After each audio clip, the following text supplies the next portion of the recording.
एक बार की बात है, भगवान गौतम बुद्ध के शिष्य आनंद कहीं जा रहे थे। रास्ते में उन्होंने देखा कि एक अधेड़ व्यक्ति एक चट्टान पर बैठा रो रहा है।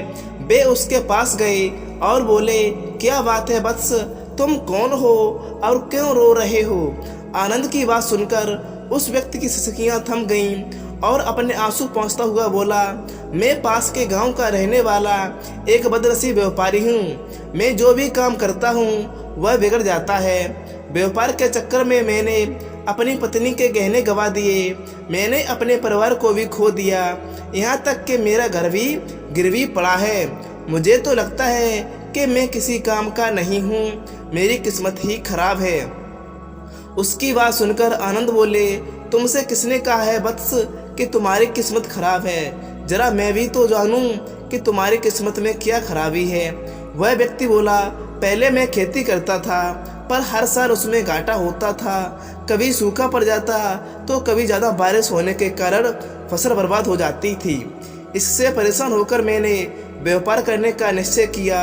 मैंने पत्नी के गहने बेचकर अपना व्यापार शुरू किया, लेकिन मेरा व्यापार नहीं चला। शुरू में परिवार वालों ने मेरा साथ दिया, लेकिन जैसे जैसे मुझे नुकसान होने लगा, मेरे परिवार वालों ने भी मेरा साथ छोड़ दिया और मुझसे दूर हो गए। मैं यह सब उनके लिए ही कर रहा था, लेकिन अब वे लोग मुझे देखकर नज़रें फेर लेते हैं और मुझे ही परिवार की दुर्दशा का जिम्मेदार ठहराते हैं। उस व्यक्ति ने एक लंबी सी सांस ली और फिर बोला, मेरा एक मित्र है, उसने भी मेरे साथ अपना व्यापार शुरू किया था। उसका व्यापार अच्छा चल रहा है। वह जब भी मेरे घर आता तो अपनी सफलता की कहानियाँ सुनाता है। उसकी बातें सुनकर मेरे घर वाले भी कहते हैं कि उसे देख और कुछ सीख। हमें तो लगता है कि तेरे बस का कुछ भी नहीं है। उन लोगों की बातें सुनकर अब तो मुझे भी लगने लगा है कि शायद मेरे बस का कुछ भी नहीं है। अब तो मुझे अपना जीवन ही व्यर्थ लगने लगा है। मेरे मन में ख्याल आता है कि अपना जीवन समाप्त कर लूं। मैं यहाँ भी इसी इरादे से आया था, लेकिन हिम्मत नहीं कर पाया, इसीलिए यह एकांत में बैठा विलाप कर रहा था। आनंद बोले, ओए ये तो बात है, वैसे क्या तुम इसके अलावा कुछ और भी कहना चाहते हो? उनकी बात सुनकर वह व्यक्ति बोला, एक और मेरा हर काम खराब हो जाता है और दूसरी ओर मेरा मित्र है जो हर समय मुझे नीचा दिखाने का प्रयत्न करता रहता है। मुझे समझ में नहीं आता है कि अब क्या करूं। आनंद बोले, क्या तुम अपने मित्र की बातें सुनकर दुखी हो जाते हो? हाँ, मैं उसकी बातें सुनकर स्वयं दुखी हो जाता हूँ, उस व्यक्ति ने जवाब दिया। आनंद ने पूछा, तुम्हें किस बात पर दुख होता है, अपने असफल होने का या फिर मित्र के सफल होने का? उनका सवाल सुनकर वह व्यक्ति एक पल के लिए सोच में पड़ गया। फिर बोला, अगर सच कहूँ तो मुझे अपने असफल होने का दुख नहीं होता है जितना कि मित्र के सफल होने का होता है। अर्थात यदि तुम्हारा मित्र सफल हो जाए तो तुम्हें खुशी होगी? आनंद ने प्रश्न किया। वह व्यक्ति बोला, हाँ मुझे खुशी होगी।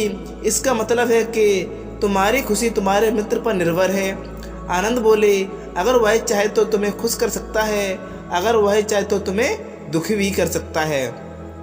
तुम स्वयं से ना तो खुश हो सकते हो और ना ही दुखी हो सकते हो, अर्थात तुम अपने मित्र के गुलाम हो गए हो, इसलिए तुम्हारा कुछ नहीं हो सकता। ऐसा ना कहें भगवान। उस व्यक्ति ने हाथ जोड़ दिए। आपकी बातें सुनकर मुझे कुछ आशा बांध रही है। आनंद बोले, जब हम किसी से आशा बांध लेते हैं तो उस पर निर्भर हो जाते हैं। ऐसे में तुम्हारी खुशी और दुख भी उस पर निर्भर करने लगता है। इससे बेहतर है कि तुम अपने आप से आशा बांधो। जब तुम्हें ऐसा करोगे, साथ ही पूरे जतन से काम करोगे, तो तुम्हें सफलता अवश्य प्राप्त होगी। कहते हुए आनंद ने एक पल के लिए उस व्यक्ति की ओर देखा, फिर अपनी बात आगे बढ़ाई।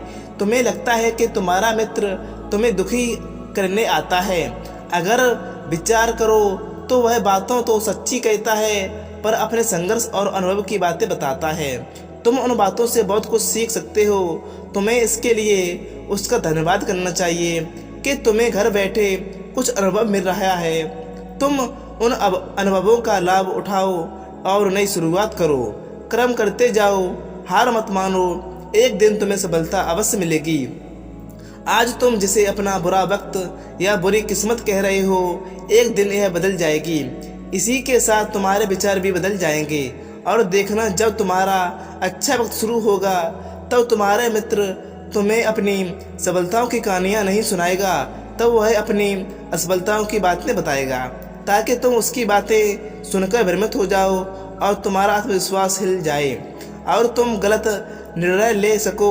लेकिन उस समय भी तुम्हें अपनी बुद्धि का प्रयोग करना होगा।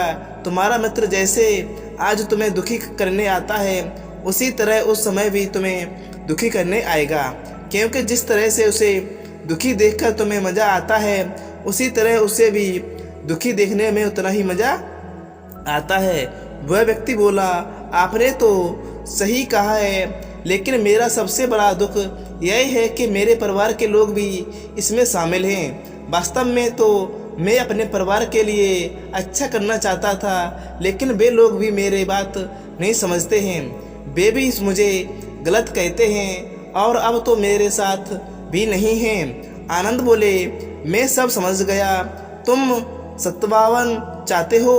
वास्तव में इस दुनिया में सभी लोग सत्वना ही चाहते हैं। हम चाहते हैं कि जब भी कुछ करें तो लोग हमारी प्रशंसा करें, लेकिन आमतौर से ऐसा नहीं होता, इसलिए हम दुखी हो जाते हैं। हमें लगता है कि हमारे मित्र परिवार वाले सब मतलबी हैं, लेकिन तुम अगर किसी को अपना परिवार मानते हो और उसके लिए कुछ करना चाहते हो, तो तुम्हें ऐसा करना क्यों लगता है कि तुम दूसरों के लिए कुछ कर रहे हो? वास्तव में तुम अपनी खुशी के लिए कर रहे हो, इसलिए परिवार के लिए कुछ करना वास्तव में अपने लिए ही करना होता है।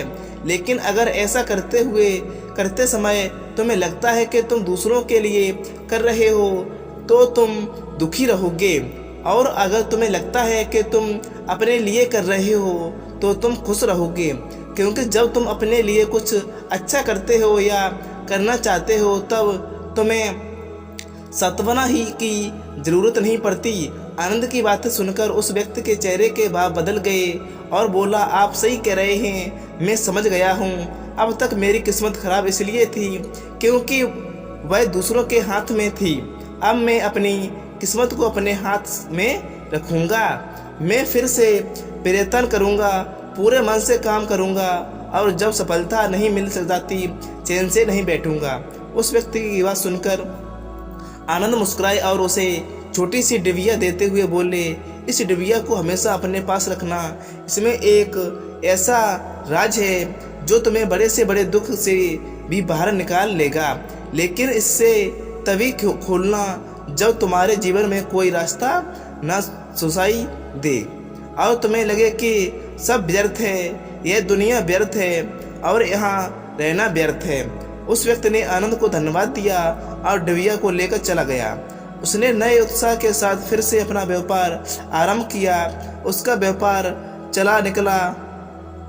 वह भविष्य की भी चिंता नहीं करता था, बस अपने वर्तमान को संभालने में लगा रहता है। वह जो भी करता वह करता है अपने लिए करता है, अपनों के लिए करता, इसलिए वह प्रसन्न था। उसके जीवन में अब कोई दुख नहीं था। लेकिन वक्त हमेशा एक जैसा नहीं रहता, अब बदलता रहता है। उसके जीवन में भी बदलाव आ गया। एक दिन उसके राज्य पर पड़ोसी राजा ने चढ़ाई कर दी। उसने इस राज्य पर अपना कब्जा कर लिया। उसके सैनिकों ने चारों ओर लूटमार मचा दी। उन्होंने व्यापार पर सारा धन लूट लिया। उसके घर में आग लगा दी। जान बचाने के लिए उसे अपने परिवार के साथ वहां से भागना पड़ा। वह व्यक्ति अपने परिवार के साथ कई दिनों तक इधर उधर भटकता रहा। वह दाने दाने को मोहताज हो गया। उसका बच्चा बीमार हो गया। इलाज के अभाव में वह तड़पने लगा। यह देखकर उसका हृदय चित्कार कर उठा। वह कैसे अपने बच्चे का इलाज कराए? उसके पास तो खाने के लिए भी पैसे नहीं थे। ऐसे में उसे एक बार फिर निराशा ने घेर लिया। उसे लगने लगा कि उसका जीवन व्यर्थ है, सारी दुनिया व्यर्थ है, किसी भी बात का कोई मतलब नहीं है। भले ही आप जीवन में कितना भी कुछ कर लो, किसी की असफलता हासिल कर लो, पर अंततः यह जीवन समाप्त ही होता है। तो फिर ऐसे में जीवन रहने का क्या फ़ायदा? इससे तो अच्छा है कि वह अपना जीवन समाप्त कर ले। लेकिन तभी उसके दिमाग में आनंद की दी हुई डिबिया कौंध उठी। उसने उत्सुकता के साथ उसे खोला। डिबिया के भीतर एक पर्ची रखी हुई थी। पर्ची पर कुछ लिखा था। उसे पढ़कर उसकी आंखें छाया निराशा पर अंधेरा छट गया। वह मुस्करा पड़ा। पर्ची पर लिखा हुआ था, एक समय भी बीत जाएगा। उसने डिबिया को अपनी मुट्ठी में भींच लिया और एक नई शुरुआत के लिए खड़ा हुआ उठा। दोस्तों, अगर आप भी ऐसे ही परिस्थितियों से गुजर रहे हैं तो निराश ना हों।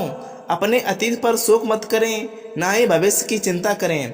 अपने वर्तमान को जिएं और उसे बेहतर बनाने के लिए सच्चे मन से प्रयत्न करें। यकीन जाने जल्दी ही आपकी किस्मत भी बदल जाएगी। तो दोस्तों, ये कहानी आपको कैसी लगी है? अगर आप भी अपने उससे कारणों के कारण कोई काम में मन नहीं लगता है, दुख हो, तो ये कहानी अवश्य सुने। और तुम्हारा दोस्त भी कोई दुखी है तो ये कहानी उस दोस्त के पास ज़रूर भेजिए। अगर ये कहानी आपको अच्छी लगी है तो वीडियो को लाइक और चैनल को सब्सक्राइब जरूर करें। नमो बुद्धाय दोस्तों।